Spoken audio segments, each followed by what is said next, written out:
Marami ang nadismaya sa naging komento ni Quezon City 4th District Representative Bong Suntay para depensahan si Vice President Sara Duterte sa pagdinigan ng Committee on Justice. Mismong ang alkalde ng Quezon City hindi pinalampas ang pahayag ng kongresista. Nagbabalik si Mari Ocampo. Nakita ko si Ann Curtis, ang ganda-ganda pala niya. May desire sa loob ko na nag-init talaga. Na-imagine ko na lang kung anong pwedeng mangyari. Pero siyempre, hanggang imagination na lang yon. Isang sexist remark umano ang naging pamamaraan ni Quezon City Congressman Bong Suntay para depensahan si Vice President Sara Duterte ukol sa pagtalaga niya sa sarili bilang designated survivor. Agad na hiniling ni San Juan City Congressman Bel Zamora na tanggalin mula sa records ang sinabi ni Suntay. These are words that should not appear in the records of Congress.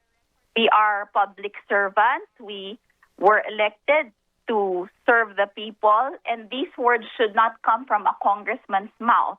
Ganito rin ang naging sentimiento ng karamihan sa social media lalo pat buwan ng kababaihan ang Marso. Maski si Jasmine Curtis Smith na kapatid ng nadawit na artista na dismaya kay Suntay. Aniya may kaakibat na responsibilidad ang pagiging miyembro ng public office.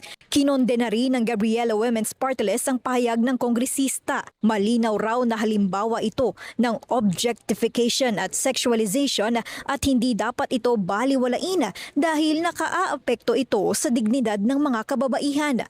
Hindi rin ito pinalampas ni Quezon City Mayor Joy Belmonte na nanawagang humingi ng tawad ang kongresista sa kontrobersyal na komento. Lalo pat may umiiral na bawal bastos ordinance sa lungsod. Pero sagot lang ni Suntay. Si Mayor naman, lahat naman ng issue, sasakyan niya. Patuloy namang kinukuha ng PRTV News ang komento ni Mayor Belmonte ukol sa naging komento sa kanya ng kongresista. Nanindigan si Suntay na walang mali siya ang kanyang pahayag. Patuloy namang pinaalalahanan ni Committee on Justice Chairperson Congressman Jervil Luistro ang mga miyembro ng komite na huwag ilihis ang usapin mula sa impeachment proceedings. If they have concerns, they should be raised or articulated in other forum and definitely not in the forum of the impeachment proceeding, because this should hear only matters concerning the impeachment complaints against the Vice President. Ako, si Mari Ocampo ng PRTV News, nagseserbisyo para sa Pilipino.